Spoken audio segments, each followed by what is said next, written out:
ano ang mga movies na pang dogs na marerecommend nyo para maging cold at the shit? Fight Club, maganda yun. Sino Club, sabing Fight Club? Ikaw? Yun, Fight Club. Top Boy. Kailangan mapanood ng lalaki yung Fight Club. Entourage.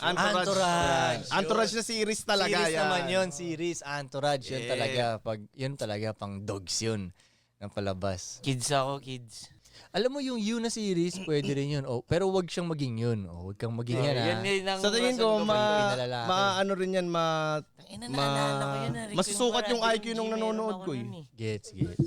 Alam mo, Ives, pwede rin Tol, yung Paid in Full. Yeah, Ben. Yun, mga ganun, belly. Pursuit of Happiness pa rin. Tangina. Will Smith. Will Smith at Jaden Smith. Si Will Smith yan.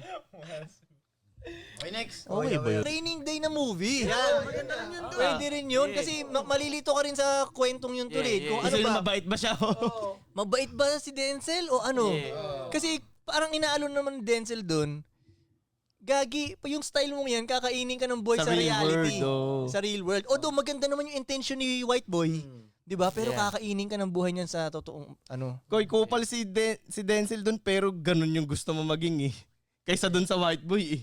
Gets. Hindi, depende Para sa sa nanonood. dalawa. Depende sa nanonood. Kung Sa tayo, bagay. si Denzel yung trip natin. Pero pag square ka na lalaki, tama yung White Boy. Kupal to si Denzel. Oo, masama to si Denzel. Kaya pag ano mo siya ng malalim, 'di ba? Si Denzel, totoo lang siya. Ito lang ang mundo. 'Yun. Kaya nakakaano din. O yun, maganda yung training day.